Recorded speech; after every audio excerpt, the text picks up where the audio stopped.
नमस्कार महाराज. स्वागत आहे तुमचं व्यक्ती आणि विचार या आपल्या यूट्यूब चॅनलमध्ये. संत साहित्याचे अभ्यासक, कीर्तनकार, मोटिवेशनल स्पीकर अशा अनेक स्वरूपात तुम्हाला महाराष्ट्र आज पाहतोय आणि पसंतीही देतोय. तर युवांचे काही अनुत्तरित प्रश्न आहेत जे मी तुम्हाला विचारू इच्छितो, की समाजामध्ये आपला एक समज आहे, परमार्थ किंवा आध्यात्मिक मार्ग ह्या गोष्टी उतारवयात करायच्या आहेत. तर एक तरुण या मार्गामध्ये येतो आणि समाजाला प्रबोधनही करतो. तर तुमच्या ह्या प्रवासाची सुरुवात नक्की कशी झाली? सर्वप्रथम व्यक्ती आणि विचार या टायटलखाली तुम्ही ही जी विचारांची चळवळ उभी केली याचं मी कौतुक करतो. खऱ्या अर्थानं प्रसार माध्यमांवरती आज तरुण पिढीला मानसिकदृष्ट्या विचलित करणाऱ्या भरपूर गोष्टी उपलब्ध आहेत. परंतु वैचारिकदृष्ट्या समृद्ध करणाऱ्या सकारात्मक बाबी तितक्याशा प्रकर्षानं दिसत नाहीत. आणि त्या संबंधानं तुम्ही उचललेलं हे पाऊल प्रसारमाध्यमांवरती व्यक्ती आणि विचार या शीर्षकाखाली सुरू केलेली ही तुमची वैचारिक चळवळ मला अत्यंत भावली. आता तुम्ही सुरुवातीला हा जो प्रश्न मला विचारला, की हा जो एक गैरसमज आहे समाजामध्ये, की अध्यात्म मार्गात उतारवयात येणं, परमार्थ उतारवयात म्हातारपणात करणं. मुळात मलाही अनेक असे प्रसंग माझ्या आयुष्यात अनुभवायला आले, की लोकांच्या मुखातून अशी वाक्य मला कित्येकदा ऐकायला मिळतात. तुम्ही जसा आता माझा परिचय देत असताना उल्लेख केला, की एक संत साहित्याचे युवा अभ्यासक.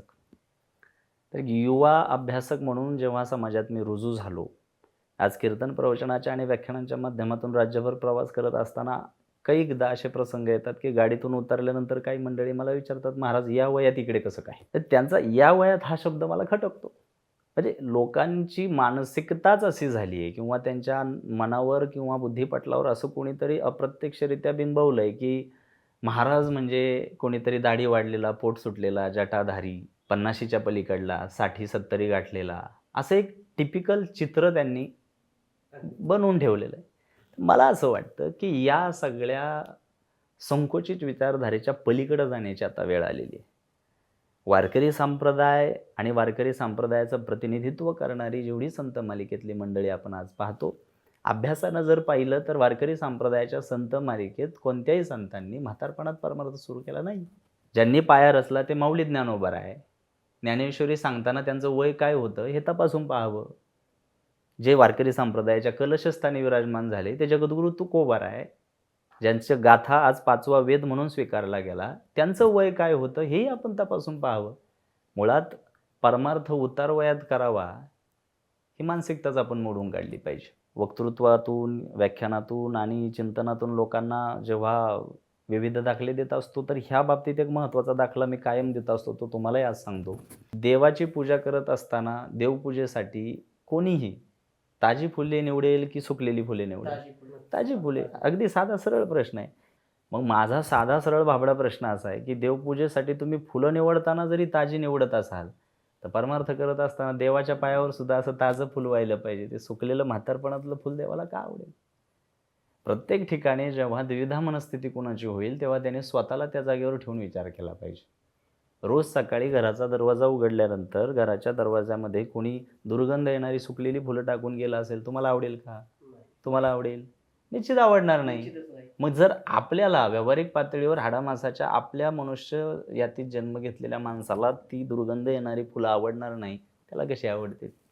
आणि म्हणून तुम्ही जो विषय आता अधोरेखित केला तो अत्यंत महत्त्वाचा आहे, की ह्या वयात परमार्थ करणं किती गरजेचं आहे ते अत्यंत गरजेचं आहे. मुळात तरणा भाग्यवंत नटे हरी कीर्तनात तरणा भाग्यवंत म्हणणारा हा वारकरी संप्रदाय. आणि म्हणून इथे मला अपेक्षित आहे, की तरुण वर्गानंच इथून पुढं वारकरी संप्रदायाचं प्रतिनिधित्व केलं पाहिजे. काही मंडळी उतारवयात परमार्थाला लागत असतील, तो त्यांच्या त्यांच्या जीवनातील रूपरेषेचा भाग आपल्याला म्हणावा लागेल. आता मी गेल्या काही 15-20 दिवसापासून संबंध भारतवर्षामध्ये आध्यात्मिक क्षेत्रामध्ये काकड आरती सुरू आहे. गेल्या 15-20 दिवसापासून. काकड आरतीला एक चित्र तुम्हाला सर्रास बघायला मिळेल, की 50शी गाठलेली, 60 गाठलेली माणसं जास्त काकड आरतीला दिसतात.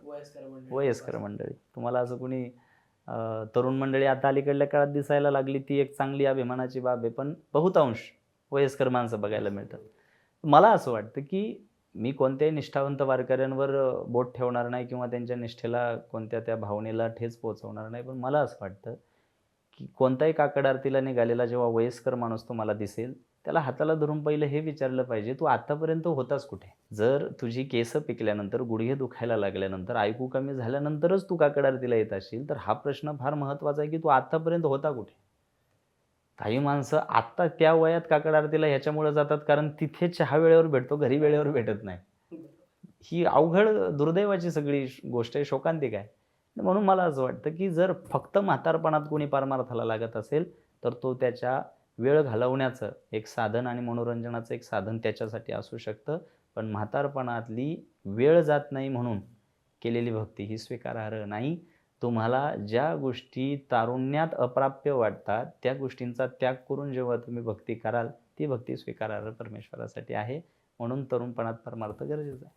संत साहित्याचा अभ्यासक म्हणून तुम्ही या प्रवासाला सुरुवात कधीपासून केली? आपल्याला कौटुंबिक वारसा लाभला आहे, की तुमची स्वतःची आवड यामध्ये नाही, निर्माण झाली? कौटुंबिक वारसा तसं म्हटलं तर अजिबात काही या बोलण्याला आधार नाही आहे तसा.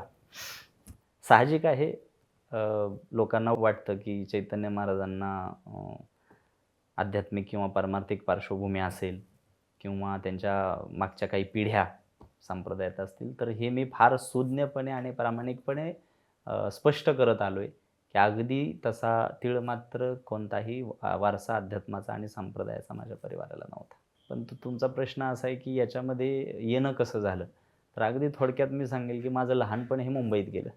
आता मुंबई ही मायानगरी म्हणून ओळखली जाते. मुंबईमध्ये आयुष्य जगणारा कोणताही जर युवक तुम्ही आज बघितला, तर सकारात्मकतेकडे जाण्याऐवजी त्याला वाईट सवयी लवकर लागतील, अशा पद्धतीचं वातावरण नक्कीच. मुंबईत आहे. धावपळीचं वातावरण जास्त बघायला मिळतं हो, आपल्या धावपळ. मुंबईमध्ये. यंत्रासारखं आयुष्य. हो. तर मी गमतीनं कधी-कधी म्हणत असतो, की मुंबईत राहणाऱ्या लोकांना सूर्यही बघायला भेटत नाही. कधी उगवला आणि कधी मावळला. यंत्रासारखं आयुष्य आहे. ती सगळी मायानगरीच आहे. तर बाबासाहेब महाराज इंगळेंचं मुंबईबद्दल एक मत त्यांनी कीर्तनातून मांडलं होतं. ते फार गाजलं होतं. बाबासाहेब महाराज इंगळे मुंबईबद्दल मत व्यक्त करताना म्हटले होते, की मुंबईतलं जे कुत्रं आहे, ते शेपूट हलवताना सुद्धा उभी हलवतं, आडवी हलवत नाही. कारण आडवी हलवायला जागाच नाही मुंबईत.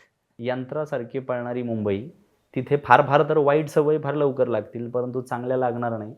पण ज्ञानोबा तुकोबारायांच्या कृपेनं मला मुंबईसारख्या मायानगरीत सुद्धा वारकरी संप्रदायात सक्रिय असलेले मित्र लाभले.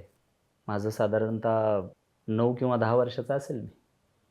आणि 9-10 वर्षाचा असताना शाळेत जात असताना, की आजही तो क्षण आठवतोय, की घरातून बाहेर पडत असताना माझ्या पाठीवर दप्तर होतं. शाळेत निघालो होतो आणि घराच्या बाहेर पाऊल टाकल्यानंतर सहज रस्त्याकडं डाव्या बाजूला बघितलं, तर आमच्या शेजारी 2 घरं सोडून तिसऱ्या घरातला एक जो माझ्याच वयाचा एक मुलगा होता. कदाचित 2-3 वर्षांनी मोठा असेल. गळ्यात माळ दिसली त्याच्या. मुंबईमध्ये. गळ्यात माळ दिसली त्याच्या. कपाळी गंध दिसला. तुळशीला पाणी घालत होता.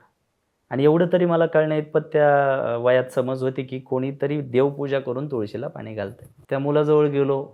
वाटलं त्याच्याशी मैत्री करावी. लहानपणापासून एक बोलका स्वभाव असल्यामुळं त्यानंही मला लवकर जवळ केलं. कर्मधर्म संयोगानं नंतर कळालं, की त्याचं गावही माझ्याच तालुक्यातलं आहे आणि आम्ही एकाच तालुक्यातले असल्यामुळं आमची मैत्री पुढे घट्ट होत गेली. त्याचं नावही सांगितलं पाहिजे, सागर होले नाव माझ्या त्या मित्राचं. अजूनही तो मुंबईतच एका शाळेमध्ये शिक्षकाची नोकरी तो आज करतो. तर त्याच्यासोबत मैत्री वाढली. आता मुंबईच्या ठिकाणी वाया जाण्याचे चान्सेस जास्त असताना तो रोज देवपूजा करणारा, रोज हरिपाठ गाणारा, माळकरी मुलगा मित्र म्हणून लाभल्यानंतर परिणाम असा झाला, की तसा मित्र मिळाल्यामुळं योगायोगानं साहजिक ती मैत्री झाल्यामुळं स्वाभाविकपणे मीही हरिपाठाला जायला लागलो. मीही कीर्तनाला जायला लागलो. त्याच्या अगोदर माझ्या जीवनात कीर्तन हा प्रकारही मला माहीत नव्हता. आणि त्या माझ्या मित्रासोबत कीर्तनाला, प्रवचनाला, हरिपाठाला जायला लागलो. माझ्या आयुष्यात मी मुंबईमध्ये सगळ्यात पहिल्यांदा कीर्तन ऐकलं ते कोणाचं? ते बाबा महाराज सातारकरांचं. जीवनात पहिल्यांदा कीर्तन श्रवण करत असताना बाबा महाराज सातारकरांसारख्या इतक्या प्रभावी आणि उत्तुंग व्यक्तिमत्वाचं कीर्तन पहिल्यांदा त्यांचं ऐकायला मिळाल्यामुळं त्यांच्या त्या उंचीचा, त्यांच्या ज्ञानाचा आणि त्यांच्या त्या शैलीचा प्रभाव त्या वयात इतका अंतःकरणावर पडला, की त्या क्षणी असं ठरवलं, की इथून पुढचं आयुष्य हे वारकरी संप्रदायात घालवायचं. आणि त्यावेळेला त्या पद्धतीचे वारकरी संप्रदायात सक्रिय असलेले मित्र मला मिळणं, वारकरी संप्रदायातल्या गोष्टी माझ्या सानिध्यात येणं, त्या दृष्टिक्षेपात पडणं आणि माझा त्या वयात तो निग्रह होणं, हे सगळं वारकरी संप्रदायात येण्यासाठी अत्यंत कारणीभूत ठरलं, प्रभावी ठरलं. आणि मग पुढे जाऊन कीर्तन श्रवण वाढलं, हरिपाठाचं श्रवण वाढलं आणि वारकरी संप्रदायाची माहिती जशी मिळत गेली, मी आईवडिलांजवळ हट्ट पकडला की मला हे शिक्षण घ्यायचं आहे. आईवडिलांनी चौकशी केली की हे शिक्षण कुठं मिळतं, तर ते मिळतं आळंदीमध्ये. आळंदी माझं गाव ज्या तालुक्यात आहे त्याच तालुक्यात आळंदी जरी असली तरी त्या काळात आपल्या घरी सगळं व्यवस्थित असून सुद्धा मुलाला आपल्यापासून दूर पाठवायचं ही मानसिकता माझ्या आईवडिलांसाठी सहज नव्हती. त्यांना ते मान्यच नव्हतं. म्हणजे तुम्हाला गंमत वाटेल, मी आळंदीला जाण्याचा निर्णय ज्या दिवशी घेतला त्या दिवशी रात्रभर मार खाल्ला होता वडिलांचा. म्हणजे माझ्या वडिलांनी अतिशय एक बाप म्हणून भूमिका अशी घेतली होती की आपलं तिथे हक्काचं माणूस कोणी नाही, वारकरी संप्रदायातले आपल्याला माहिती देणारं कोणी नाही, तू जाणार तर राहणार कोणापाशी काहीच माहिती नाही. काळजीपोटी दिलेला मान. काळजीपोटी रात्रभर मी मार खाऊनही दुसऱ्या दिवशी सकाळी पुन्हा तिकडे जायचा तगादा लावल्यानंतर आईवडिलांनी ओळखून घेतलं की याचा निग्रह पक्का झालेला आहे. परिणामी त्यांनी आळंदीला संपर्क करून माझं ॲडमिशन केलं. एका शालेय शिक्षण संस्थेमध्ये माझा प्रवेश निश्चित झाला आणि साधारण वय वर्षे 11 असताना आळंदीमध्ये माझा शिक्षण संस्थेत प्रवेश झाला. आणि तिथून पुढे आज तक आहेत, गेल्या 17-18 वर्षे मी संत साहित्याचं शिक्षण आळंदीमध्ये घेतलं, तो अभ्यास केला. आणि आज संत साहित्याचे विचार मला जशी माऊली ज्ञानोबराय बुद्धी देतील त्या पद्धतीने मी मांडण्याचा प्रयत्न करतोय आणि युवा पिढी माझ्या विचारांना स्वीकारते. तो एक मोलाचा वाटा आहे. तुम्ही विचारलेल्या प्रश्नामुळे हा पुन्हा प्रवास जिवंत झाला. तर दुसरा एक प्रश्न मला तुम्हाला विचारायचा होता की जसं तुमच्या आयुष्यामध्ये योग्य संगत तुम्हाला भेटली कमी वेळामध्ये, त्यामुळं चांगल्या दिशेने तुम्ही एक पाऊल टाकलं, तसंच संगत आपल्याला घडवते सुद्धा आणि बिघडवते सुद्धा. तर आयुष्यात संगत ही किती प्रभावी आहे? संगत जेव्हा तुम्ही विषय काढला तेव्हा सगळ्यात अगोदर या प्रश्नाचं उत्तर देताना मी एकच गोष्ट अधोरेखित करेल, आपल्या आयुष्यातली ढेकणं तपासायला पाहिजे. नारद भक्ती सूत्रातलं एक वचन आहे, दुःसंग सर्वथैव त्याज्यः. सगळ्यात कठीणातला कठीण धातू म्हणजे हिरा. ढेकणाच्या संगे हिरा तो भंगला. आम्हाला कुठं असणं गरजेचं आहे, आम्हाला स्वतःला काय बनवणं गरजेचं आहे, हा अप्रोच फार मॅटर करतो, हा दृष्टिकोन फार महत्त्वाचा ठरतो. तुम्ही तसे होत असता ते तुम्हालाही कळत नाही, तुम्ही तसेच होत असता हे लक्षात घेतलं पाहिजे. अगोदर आपण स्वतःला डेव्हलप केलं पाहिजे, शेवटी स्वीकारलं की सोपं जातं.